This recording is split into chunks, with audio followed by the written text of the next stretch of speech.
We also have Madhur Virli. His father passed away. Yeah, that's all.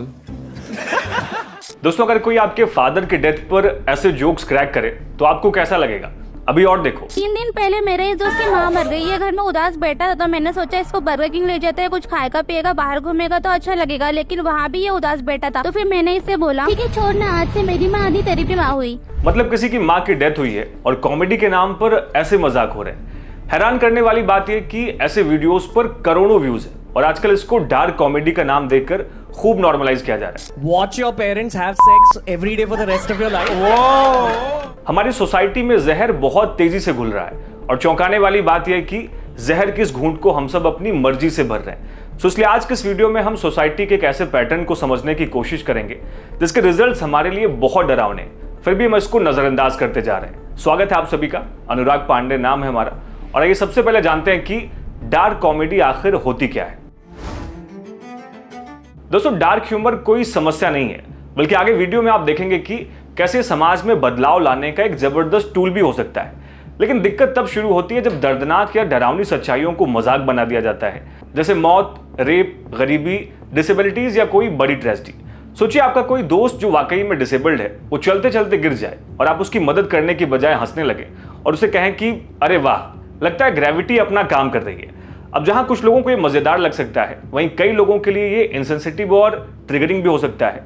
Dark humour में अक्सर life के unfair moments का मजाक बनाकर उनको नॉर्मलाइज करने की कोशिश की जाती है और यहीं से ट्रॉमा का ऐसा खेल शुरू होता है जिस पर हम सब अनजाने में हंस रहे होते हैं। लेकिन अब असली सवाल ये कि क्या डार्क कॉमेडी हर बार सही होती है? देखिए, कई बार डार्क ह्यूमर माहौल को हल्का कर देता है, लेकिन कई बार ये किसी की इनसिक्योरिटीज को बढ़ाकर उसे अनकंफर्टेबल भी बना सकता है। जैसे उज्जैन का 16 साल का प्रियांशु यादव। लोगों ने इसका सोशल मीडिया पोस्ट पर इतना मजाक उड़ाया कि वो सह नहीं पाया, उसने अंततः खुदकुशी कर ली। अब सोचिए, अगर एक माँ को सोशल मीडिया के कमेंट्स की वजह से अपना बेटा खोना पड़े तो क्या इसे डार्क कॉमेडी कहकर टाल सकते हैं? ऐसा एक मामला केरल की 18 साल की लड़की के साथ हुआ जिसने ट्रोलिंग से तंग आकर अपनी जान दे दी। और ये तो सिर्फ 2 कहानियां हैं। ऐसे कितने लोग होंगे जो सालों तक सेल्फ डाउट और इनसिक्योरिटीज में घुटते रहते हैं। ऐसे में सवाल ये उठता है कि जब डार्क कॉमेडी में इतना जहर छिपा है तो लोग इसको पसंद क्यों कर रहे हैं? 2019 की एक रिपोर्ट के हिसाब से हमारे बीच हर 8 में से एक इंसान एंजाइटी या डिप्रेशन से डील कर रहा है। 2020 में डिप्रेशन के केसेस 28% से इंक्रीज हुए हैं। अब ऐसे में जब ज्यादातर लोग अपनी मेंटल हेल्थ से परेशान हैं तो वो कोई ऐसा रास्ता तलाशते हैं जिससे वो अपने आप से ही भाग सके। हमारी ये तलाश आकर रुकती है डार्क कॉमेडी पर, क्योंकि लाइफ में चल रही प्रॉब्लम्स को फनी वे में एक्सप्रेस करती है। दूसरों को भी हमारी जैसी प्रॉब्लम्स पर हंसता देख हमें एक सेटिस्फैक्शन की फीलिंग मिलती है और हमें ऐसा लगता है कि हम अकेले नहीं हैं, क्योंकि दूसरे लोग भी इस बात से रिलेट कर पा रहे हैं। दोस्तों, ऐसे में डार्क ह्यूमर एक कोपिंग मैकेनिज्म की तरह काम करता है। जैसे मान लो किसी का एग्जाम क्लियर नहीं हुआ, उसे एक बार फिर कोशिश करनी चाहिए। लेकिन डार्क कॉमेडी क्या करती है कि दोबारा कोशिश करने वाली बात को मजाक का रूप दे देती है। ऐसे में हमको लगता है कि बाकी लोग भी कोशिश ना करने पर हंस रहे हैं, जबकि हमारे फायदे में यह होता कि वो हमको टोकते और दोबारा मेहनत करने के लिए मोटिवेट करते। दोस्तों, ऐसे हम कोशिश ना करना ही सही समझ लेते हैं और सच्चाई से भागने का जो मौका हम तलाश रहे थे वो डार्क कॉमेडी के रूप में हमको बहुत आसानी से मिल जाता है। पर यह सब होता कैसे है, ये सवाल अभी भी बहुत इंपॉर्टेंट है।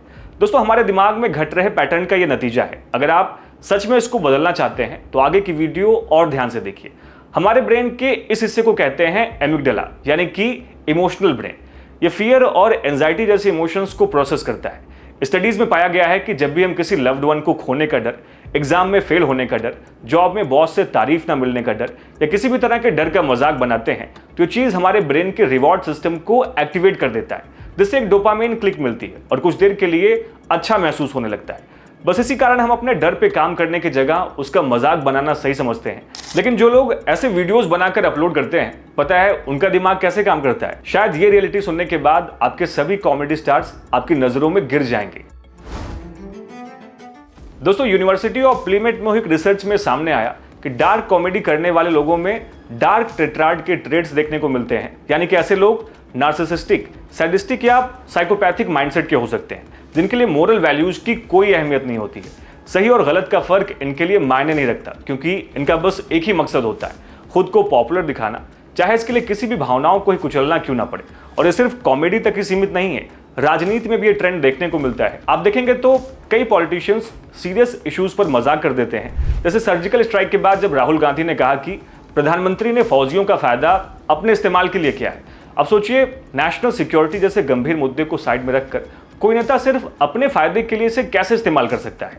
द अटलांटिक एक आर्टिकल के मुताबिक इस स्ट्रेटजी को ट्रॉली गॉर्की कहा जाता है, यानी कि डार्क ह्यूमर का इस्तेमाल असली मुद्दों को छिपाने के लिए किया जाता है। दोस्तों, अगर आपको ये समझने में अभी भी मुश्किल लग रहा है तो आप एक पल के लिए सोचो, जब आप पर पहली बार किसी ने कोई इनसेंसिटिव जोक किया था तब आपको बुरा लगा होगा, लेकिन जब वही जोक बार बार आपने सुना होगा तो वो धीरे धीरे आपके लिए नॉर्मल हो गया होगा। और इसी प्रोसेस को कहते हैं डिसेंसिटाइजेशन।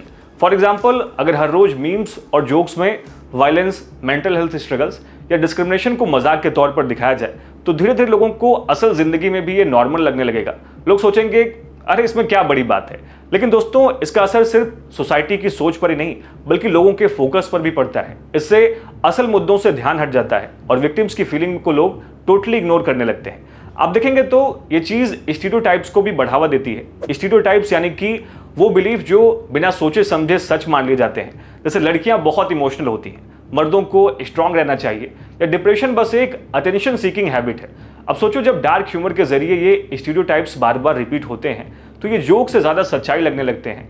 फॉर एग्जाम्पल, अगर किसी वर्किंग वुमेन को देखकर लोग हंसते हुए बोले अरे घर संभालना भी तो एक काम ही है, वही कर लो, तो ये सिर्फ एक जोक नहीं रहेगा बल्कि धीरे धीरे ये सोच माइंडसेट बन जाएगी। डार्क ह्यूमर के चलते ये हार्मफुल स्टीरियोटाइप्स कूल और फनी लगने लगेंगे, जबकि असल में लोगों की सोच और अपॉर्चुनिटीज को लिमिट करते हैं। दोस्तों, WHO का कहना है कि 15 से 29 साल के लोगों में तीसरे नंबर पर मौत का कारण सुसाइड है।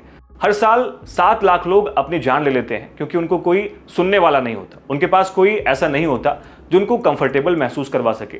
सबसे बड़ी दिक्कत यह है कि जब लोग अपनी प्रॉब्लम्स पर बात करना चाहते हैं तो उनका मजाक बनाया जाता है और फिर यही सुनने को मिलता है कि अरे इतना सीरियस मत ले, ये तो मजाक था। ऐसा बोलने वालों के लिए ये 1 सेकंड का एंटरटेनमेंट हो सकता है, पर सुनने वालों के लिए पूरी जिंदगी का बोझ बन जाता है। ऐसा ही कुछ हुआ था 17 साल के मानव सिंह के साथ। सोशल मीडिया पर उस पर सेक्सुअल हैरेसमेंट के संगीन आरोप लगे और ये आरोप बिना किसी लीगल ट्रायल या प्रूफ के लगा दिए गए थे। आप देखेंगे तो इन एलिगेशंस के चलते उसे इंटेंस ऑनलाइन शेमिंग और साइबर बुलिंग का सामना करना पड़ा। हार्श कमेंट्स और ट्रोलिंग ने उसकी मेंटल स्टेट को पूरी तरीके से डिस्टर्ब कर दिया और ये सब बर्दाश्त न कर पाने की वजह से मानव ने बिल्डिंग के 11th फ्लोर से जंप करके अपनी जान दे दी। दोस्तों, सिर्फ मानव की कहानी नहीं है। सोशल मीडिया पर जज बने बैठे नकाब पोशों ने न जाने कितनी जिंदगियां तबाह कर दी और उसे मजाक का नाम दिया जाता है, और जिसने इनको कॉल आउट करना चाहा उसे #अनकूल का टैग दे दिया गया। आखिर लोग कब समझेंगे कि मजाक और बुलिंग के बीच बस एक बारीक लाइन होती है। मजाक जरूरी है, लेकिन जब मजाक दूसरों के स्ट्रगल्स को हल्का बना दे तो वो टॉक्सिक बन जाता है। अगर हम ये सब जानते हुए भी चीप कॉमेडी, हेटफुल कमेंट्स और साइबर बुलिंग को प्रमोट करते रहेंगे तो एज एन ऑडियंस इस वर्ल्ड को बेटर प्लेस बनाने में हम फेल हो जाएंगे।